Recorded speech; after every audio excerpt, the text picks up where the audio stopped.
Everyone, thanks so much for checking out another one of my videos. Today, gonna be a little more abstract than normal and just kind of go into a little bit about my story, different stuff I've tried over the years, how I found what I do now, plans for the future, and just pretty much, like I said earlier, just tell my story. So thank you so much for checking out another one of my videos. Make sure to subscribe below. Working on getting to 1,000 subscribers right now, and pretty much let's just get right into it. So the whole story starts dating back to September 2010, actually, which is probably earlier than you might have thought.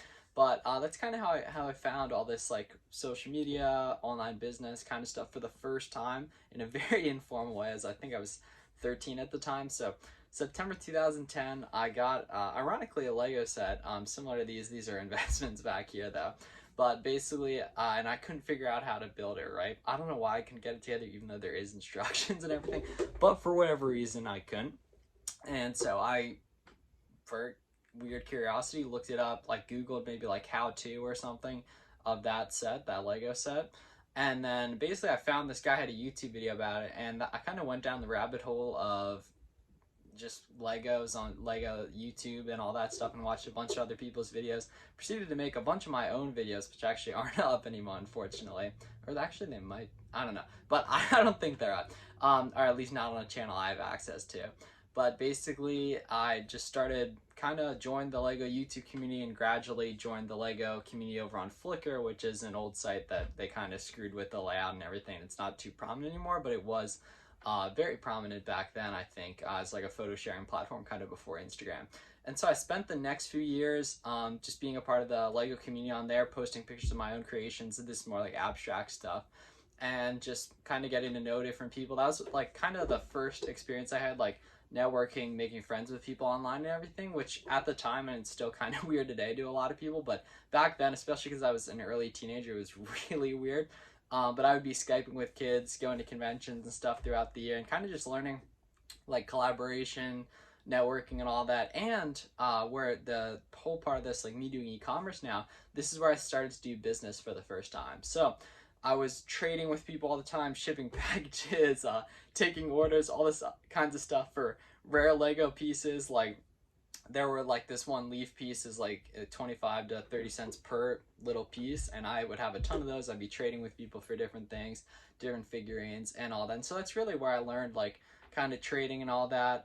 There were some sites kind of like eBay ones called Bricklink I used to do some stuff on, kind of not really as a way to make money, but more so as a way to get more of what I wanted. Like, right, some stuff might have been profitable from time to time. I trade with people and everything. And looking back on that, that was a super valuable experience. I even know some of the kids that I used to hang out with back in the day through Legos today. And so basically, so that was 2011, 2010 that all got started. I was doing the Flickr stuff up until about 2018 was when I stopped. Like, and it was actually like a semi-anonymous account, but I didn't really talk about it like in terms of my personal life and everything, but very comfortable to talk about it now. But yeah, so I was doing that, and then in 2014, I had always been, for a lot of you know, I'm a big basketball fan, big basketball player, and I always kind of knew what the nicest shoes were. And this is an interesting segue into, a lot of you know, the main thing I sell is shoes these days, and it's an interesting segue into getting into that part of the story.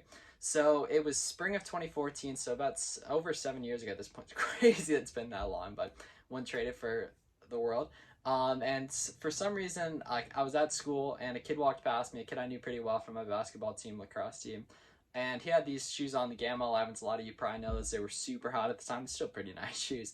And for some reason, I don't know why I'd said I liked his shoes, right? Because I knew they came out, they were super limited release. For whatever reason, just from being around basketball, I was kind of hip to what like really nice shoes were. And everything he said, oh, thanks, I don't like them, I'm selling them. And for whatever reason, not, like, I don't even think we really were the same size.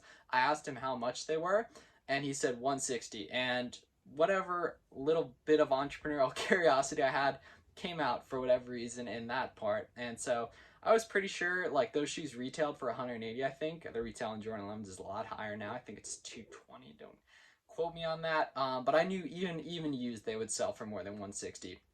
The nice part was, from flipping these Legos, trading, all different types of bartering over the years, had some money saved up, or at least money in. So I had capital that I could buy those with, and I took like through a week of like selling some stuff here and there to friends and some other kids on Flickr. But I got the $160 together. I went ahead and did buy them from him, and then immediately, not sure where I sold them. I think it was eBay. But I did a lot of eBay stuff the next few months, and then gradually got scammed a few times by a kid actually from the Lego community that had helped me with sneakers at the start. He ended up taking like $500 from me, which was a shame on some fake shoes. That was a big lesson learned.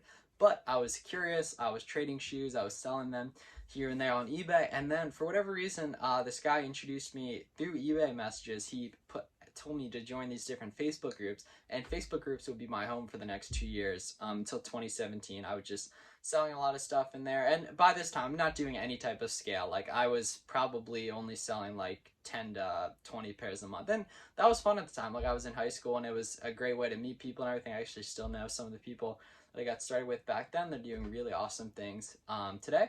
But yeah, so I was only selling a few pairs a month, and then January 1st, 2017 rolled around. For whatever reason, I decided now, like, I'm gonna try to get a little bit more serious about this. I was in senior year of high school, and I started accounting everything in the business, tracking profits and everything. I've obviously done that since then. And so getting into May of 2017, I made a really big purchase. I think I bought it was 1,000 at the time. It was a lot of like 30 pairs of shoes. I don't even know if I ended up making money on it. I don't think I did. But it was a cool big purchase at the time. And the key here is that this was when I started getting introduced to apps like Goat and StockX that were really new at the time. They're super prominent. Anyone who's in shoes knows about those apps these days. And so it was an interesting experiment to the next few months. I didn't sell a ton on there, but it was cool that to sell something, I didn't have to negotiate back and forth with people on Facebook, take good pictures. Well, sometimes on Go you have to take pictures, but take really good pictures, write descriptions, bump the posts in Facebook groups, message people back, follow up with them, and all that. I could just list a pair and it would sell when it sold, which was amazing. And you could do it anonymous, and Goat and StockX middleman the transaction, so there was completely scam proof. Just a really nice evolution of the model getting into that. And that would be where I did stuff. Moving into freshman year of college, my parents were like, all right, so you're just gonna stop the shoe stuff? And I was like, no, like I'm gonna keep going. I had a bunch of shoes in my room. Shout out to my freshman year roommate for being cool with that. That was really, really helpful. And then moving into 2018, which was latter half of freshman year, I had these awesome friends that would help me drive to the post office every day to ship stuff out. Started, making a little bit of money here and there. Moving into the latter part of 2018, I started going to outlets really hard, which was amazing back then. Outlets for Go and StockX, I think it's a little harder these days. I don't really find much, although I'm not super looking hard for them, but I normally walk through the whole aisle, and it's just hard to find stuff for those apps at outlets these days. And some peers that mainly do that kind of business model have said it's been a little bit of a struggle as well. But yeah, so I started doing outlets, had my first $1,000 profit month over the summer of 2018, which is amazing at the time. And I'm still very thankful for all of it. And then it kind of took off in the fall of 2018. I started going to outlets every single week, and I was fortunate that my college was not right near, like within an hour of Nike outlet, and I would go all the time each weekend. And then I actually started getting into the few $1,000 profit a month range, getting into that Q4, which was amazing. That coincidentally, moving into 2019 was when I started my Instagram page, which kind of really opened me up to all these different things. People were like, okay, cool, you sell shoes, like, you can sell on Amazon, right? Like, I sell on Amazon full time, and I had no idea of any of that stuff. I don't know why, I never realized, but like, most people are naive to that even today, that most of the stuff you buy on Amazon actually comes from third-party sellers. It's not like just from Amazon. And so coming into the spring of 2019, I kept doing my thing, outlets, Go and StockX, and then started actually, posting on social about. That's when I created the Flips for Miles brand, was right at the start of 2019. And then I was doing those outlets hard, and then in July, I made what was, in the short term, ended up being not the best decision, but long term has really, really paid off. Started selling used books on Amazon, and that was my main focus, which I did that pretty hard for the next like 6 months, which ended up not being super profitable. I could have made way more money doing shoes, looking back on it instead, but it ended up being a great experiment. I made a lot of good friends in the Amazon community, and then now we're getting into 2020, so books were still my focus. The pandemic hit, and my main sources of books, thrift stores, library, none of that existed. I was pretty much just kind of, the nice thing about FBA is stuff I had in was continuing selling, but I wasn't doing much shoes at this time. And then moving into the pandemic, that was when I shifted back to doing a lot of what I used to do, Go and StockX wise. I was just sourcing stuff online, which was amazing. That was what I did pretty much throughout 2020. And then moving into the summer of 2020, I screwed around a little bit, failed some drop shipping stores, and kind of shifted to trying out another thing, which is building a social media marketing agency, basically working with local business clients to run their Facebook ads for them, which once again ended up ultimately not working to where I wanted it to work.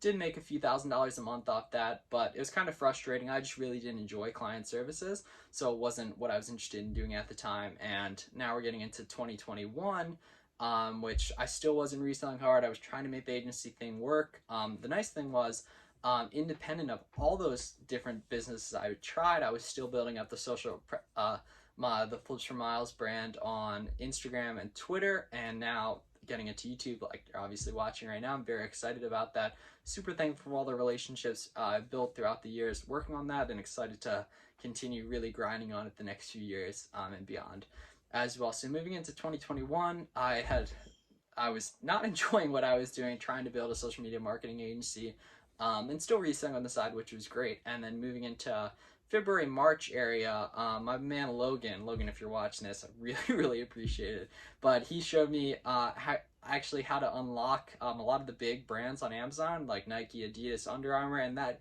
really clicked and everything. And that was when I started posting about Amazon, started making some awesome connections, and that's really been my thing the past 3-4 months since then, is just reselling on Amazon full time. That's got my focus. I'm really enjoying it, and so that's ultimately where we are in terms of what I'm doing reselling wise, and just mainly focusing on doing stuff on Amazon day in, day out, which I'm very excited. I'm making more money than I ever had before, and ultimately hoping to put out some good content that helps you guys do the same. And in terms of future plans, so for now, the Amazon stuff's working really well. I'm going to keep doing it, and then in terms of what I'm doing Amazon wise, I'm doing online arbitrage. Going to mix in some wholesale as well, which I'll be documenting on the channel, and just see where it goes. Continue to heavily put out content on social media day in and day out to hopefully help you guys make some money as well. So yeah, this is my story, 2010, trading Legos on Flickr, to getting into 2021 reselling full-time on Amazon. So yeah, thank you guys so much for checking out a little bit of my story. If you have any questions or anything, or videos you want to see, let me know. Make sure to subscribe below. Thanks a lot.